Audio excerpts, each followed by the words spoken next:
Altogether now, 3 evolutionary perks of singing. This is by Susan Mari, PhD candidate in psychology, Monash University. So on the conversation. We're enjoying the one time of year when protests of I can't sing are laid aside and we sing carols with others. For some, this is a once a year special event. The rest of the year is left to the professionals to handle the singing, except perhaps some alone time in the shower or the car. Music and singing in particular, as the oldest and only ubiquitous form of music creation, plays a central role in our lives and shared community experiences, and this has been true for every culture for as far back as we can trace our human ancestors. So, does singing in a group provide specific and tangible benefits, or is it merely a curious ability that provides entertainment through creative expression? This is a question currently of great interest to evolutionary theorists, linguists, psychologists, and musicologists. The debate took off when psychologist Steven Pinker stated his opinion that music is a spandrel, a useless evolutionary byproduct of another useful trait. In this case, he suggested that music is a spandrel of language development, providing no advantage and serving no purpose. There are strong links between music and language development.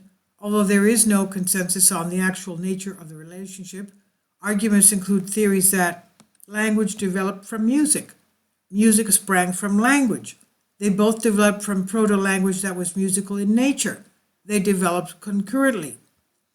A strong body of research conducted with choirs indicates that membership has many benefits to individuals' well-being and physical health. It's possible these effects are due to people, the singers, particularly something they enjoy doing, or there may be something more elemental taking place. If these findings are viewed through an evolutionary lens, though, there is compelling evidence that music making provides some very specific benefits for our ancestors.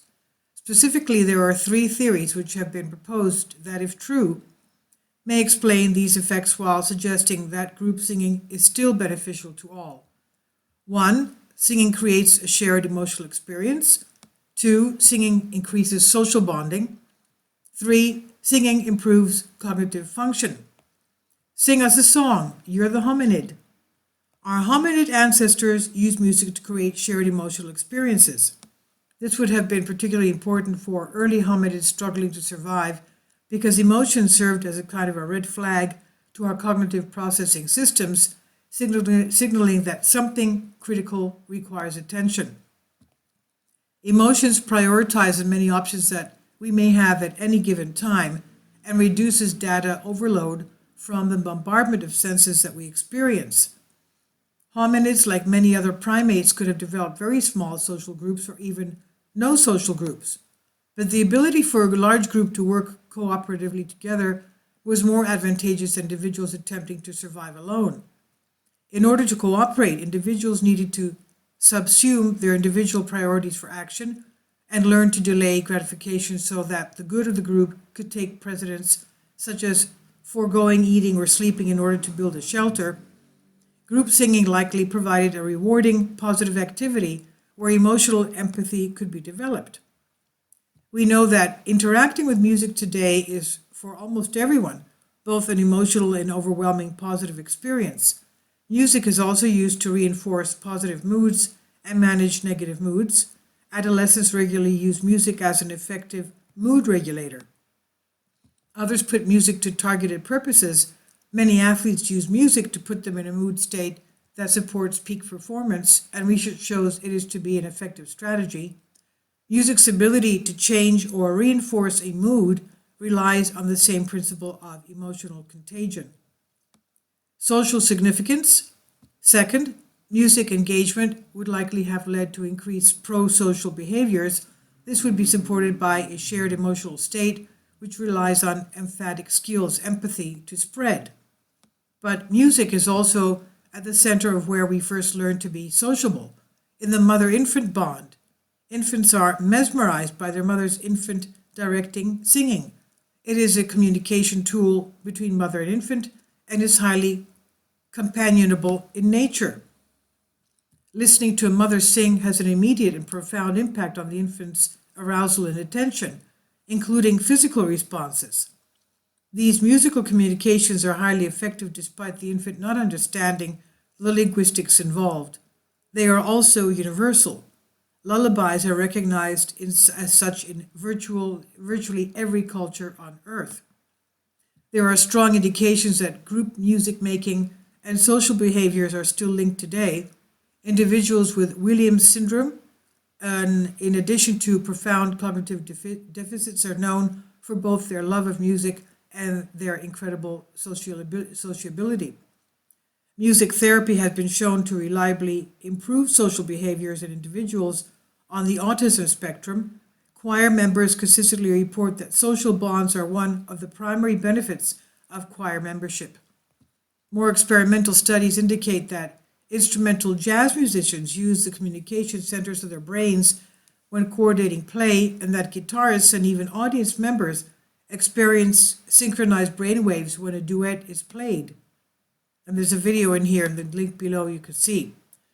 Studies also show that musical interactions increase both empathy and pro-social behaviors in children. Taken together, the evidence points to a strong link between co-creation of music and improved social bonding.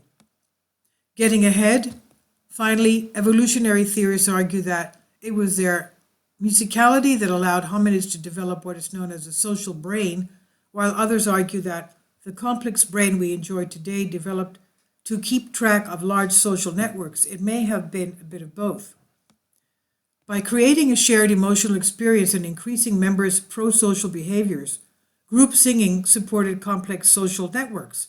Tracking and managing complex social networks may have led to the development of the neocortex. This brain region supports the suite of abilities known as executive function, which provides the skills necessary to make and implement long-term plans.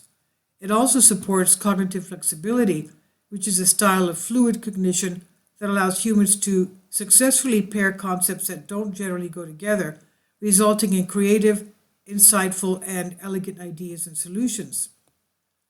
We already know that a positive mood state supports cognitive flexibility, while stress and anxiety act as inhibitors. Co-creating music may support improved cognitive skills through other pathways as well, although these links have not been explored.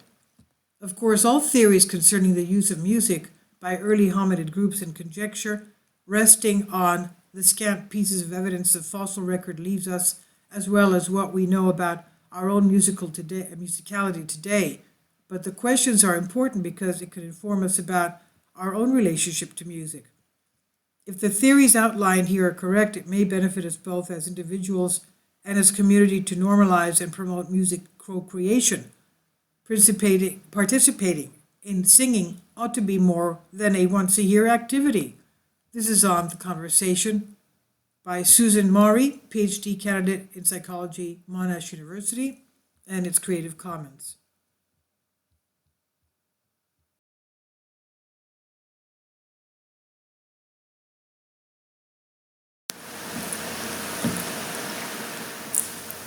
If you'd like to join me on my Patreon account, you will hear content not covered by mainstream media. These riveting stories will be based on my research, and I will state my opinions and give my personal insight on diverse and controversial subjects and world events not covered by mainstream media, and not supported by YouTube guidelines. So whatever I have on my Patreon, most of those will not be on my YouTube channel. Please consider becoming a member today. More of the most significant and important videos will be on my Patreon channel. Your support helps me to continue my research and keeps this YouTube channel alive. And we depend on your support, your generous charity, because we help economically challenged families here in Athens, Greece, in Kapota, and we also help the young generation with university tuition and the community around our church. Thank you.